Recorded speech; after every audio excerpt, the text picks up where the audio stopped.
Hi சொந்தங்களே, எப்படி இருக்கீங்க? ஸோ இன்றைக்கி காலையில் வந்த ஜாப்ஸ் ரிப்போர்ட்டை பற்றி தான் இந்த வீடியோவில் ஃபுல்லாக பார்க்க போகிறோம். அண்ட் இதனால எக்கனாமியில் என்ன இம்பாக்ட் இருக்க போகுது, இங்கே மக்கள் என்ன பேசிக்கிறாங்க, அண்ட் நியூஸ் மீடியாவில் இதெல்லாம் எப்படி கவர் பண்ணுறாங்க அப்படின்னு ஃபுல்லாக இந்த வீடியோவில் பார்க்கலாம் வாங்க. எப்பயுமே வழக்கமாக first Friday of the month வந்து ஜாப்ஸ் ரிப்போர்ட் ரிலீஸ் பண்ணுவாங்க.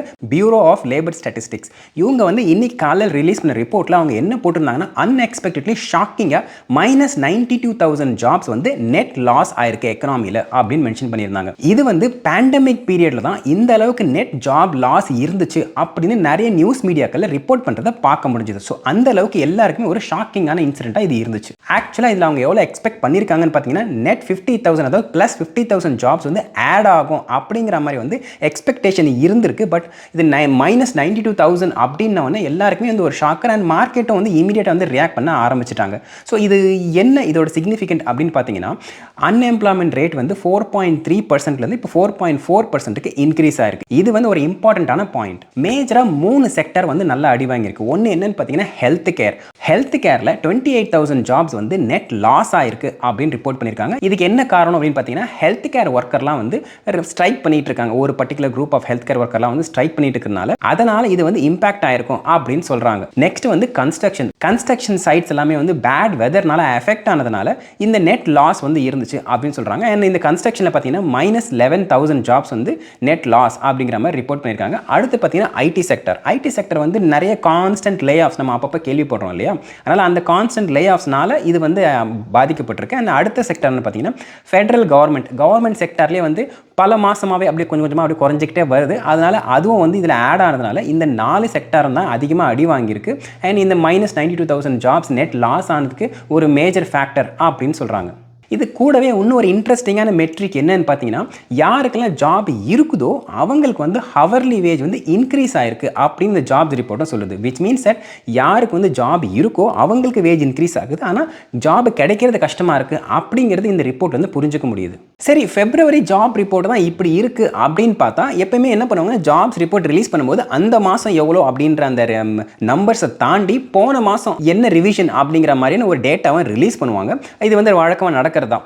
இதில் என்ன பிரச்சனைன்னு பார்த்தீங்கன்னா, ஜனவரி மாதம் வந்து 130K ஜாப்ஸ் வந்து ஆட் பண்ணியிருக்காங்க அப்படின்னு வந்து அப்போ ரிப்போர்ட் வந்துச்சு. எல்லாருமே வந்து ஒரு வெல்கமிங் மூவ் தான். ஓகே, இந்த நியூ இயரில் வந்து எக்கனாமி கொஞ்சம் வந்து அப்படியே பூம் ஆகுது, ஒரு பாசிட்டிவ் சைன் அப்படிங்கிற மாதிரி பார்த்தாங்க. இப்போ என்ன பண்ணிட்டாங்கன்னா, அதை வந்து ரிவைஸ் பண்ணி 126K தான் நியூ ஜாப்ஸ் ஆட் ஆச்சு அப்படிங்கிற மாதிரி சொல்லியிருந்தாங்க. இது ஒன்றும் பெரிய சிக்னிஃபிகண்ட் ட்ராப் கிடையாது. இப்போ 4,000 ஜாப்ஸ் வந்து பெரிய ட்ராப் கிடையாது.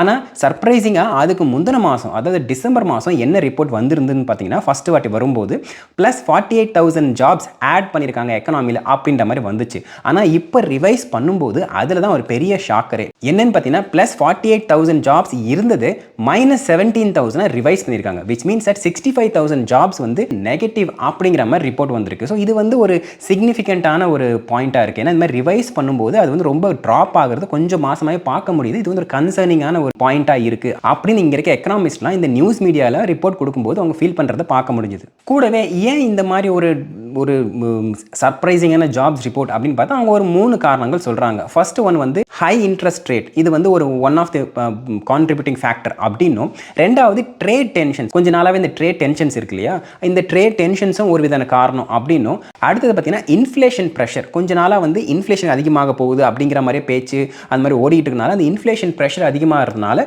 இது 3 ஃபேக்டர் வந்து ஒரு மேஜரான ஃபேக்டராக வந்து இது கான்ட்ரிபியூட் பண்ணுது அப்படிங்கிறது இங்கே இருக்க எக்கனாமிஸ்டோட ஒரு பாயிண்ட்டாக இருக்குது. இதில் ஒரு கன்சர்னிங்கான ஒரு விஷயம் அவங்க என்ன சொல்கிறாங்கன்னா, ஈவன் தோ அது இந்த இப்போ நடந்த அந்த ஒரு மிலிட்ரி கான்ஃப்ளிக்ட் வந்து டைரெக்டாக இந்த ஜாப்ஸ் ரிப்போர்ட் வந்து கான்ட்ரிபியூட் பண்ணலனாலும் ரெக்டிஃபை பண்ணுறதுக்கு எடுக்கிற முடிவுக்கு அந்த கான்ஃப்ளிக்ட் வந்து ஒரு தடையாக நிற்குது அப்படிங்கிறது இங்கே இருக்க எக்ஸ்பர்ட்டோட பேச்சாக இருக்குது. அது என்ன அப்படின்னு சொல்லிட்டு நான் பின்னாடி சொல்கிறேன். ஸோ அடுத்த மெட்ரிக் வந்து அன்எம்ப்ளாய்மெண்ட் ரேட். இது வந்து போன மாதம் 4.3%லேருந்து இப்போ வந்து 4.4%க்கு வந்திருக்கு.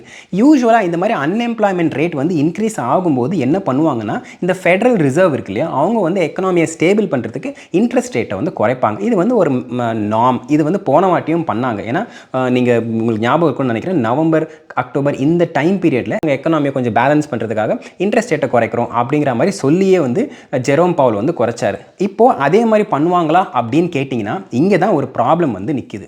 யூசுவலாக இன்ட்ரெஸ்ட் ரேட் வந்து குறைக்கும் போது ஒரு பிரச்சனை என்ன வரும்னு பார்த்தீங்கன்னா இன்ஃப்ளேஷன் வந்து அதிகமாகும். இது வந்து ஒரு ஜென்ரல் டேர்ம்ஸ், எக்கனாமியை தெரிஞ்சவங்க எல்லாருக்குமே வந்து நார்மலாக தெரிஞ்சுக்க ஒரு பேசிக்கான ரூல் தான். ஸோ எங்கே என்ன பண்ணுவாங்கன்னா அன்எம்ப்ளாய்மெண்ட் ரேட் இப்போ காப்பாற்றுறதா இல்லை இன்ஃப்ளேஷன் அதிகமாகாமல் தடுக்கிறதா அப்படிங்கிற இந்த 2 ஆப்போசிட் ஃபோர்ஸை தான் வந்து ஃபெடரல் ரிசர்வ் என்ன பண்ணுவாங்கன்னா உட்காந்து அவங்க நிறைய மெட்ரிக்ஸ் டேட்டாலாம் கலெக்ட் பண்ணி அவங்க ஒரு மீட்டிங் வச்சு என்ன பண்ணுவாங்க, ஓகே என்ன பண்ணலாம்ப்பா, இன்ட்ரெஸ்ட் ரேட் குறைக்கலாமா, இன்க்ரீஸ் பண்ணலாமா, எக்கனாமி இந்த டைரக்ஷனில் போகுது, அன்எம்ப்ளாய்மெண்ட் ரேட் இவ்வளோ இருக்குது, இன்ஃப்ளேஷன் வந்து அதிகமாக போகிற சான்ஸ் இருக்கா அப்படின்னு இதெல்லாம் பார்த்து ஒரு முடிவுக்கு வந்து தான் என்ன பண்ணுவாங்கன்னா குறைக்கலாம், இன்க்ரீஸ் பண்ணலாம் அப்படிங்கிற அந்த ஒரு முடிவுக்கு வருவாங்க. போன வாரம் அவங்க குறைச்சா மாதிரி இப்போவும் குறைப்பாங்களா அப்படிங்கிற கேள்வி இங்கே என்ன வந்து ஒரு பிரச்சனையாக வந்து நிற்குதுன்னு பார்த்தீங்கன்னா, இப்போ நான் முதல்ல சொன்னேன் இல்லையா, இந்த கான்ஃப்ளிக்ட் மிடில் ஈஸ்ட்டில் இருக்கிற இந்த கான்ஃப்ளிக்ட் வந்து ஒரு பிரச்சனையாக வந்து நிற்கிறதுக்கு வாய்ப்பு இருக்குது. ஏன் அப்படின்னு பார்த்தீங்கன்னா, ஆப்வியஸ்லி அந்த கான்ஃப்ளிக்ட் ஆரம்பிச்சதுக்கு அப்புறமே வந்து ஆயில் ப்ரைஸ்லாம் பயங்கரமாக அதிகமாக ஆரம்பிச்சிருச்சு, கோல்டு ப்ரைஸ்லாம் வந்து அதிகமாகிடுச்சு, இன்ஃப்ளேஷன் வந்து அதிகமாகிறதுக்கான வாய்ப்புகள் இருக்குது அப்படிங்கிற மாதிரி ரிப்போர்ட்ஸ்லாம் அங்கங்கே அந்த இண்டிகேட்டரில் வந்து ஃப்ளாஷ் ஆகுது.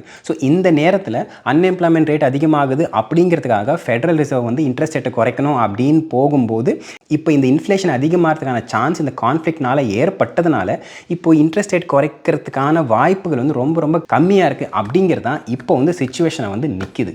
இதை எப்படி அவங்க ஹேண்டில் பண்ண போகிறாங்க அப்படின்னு தெரியல.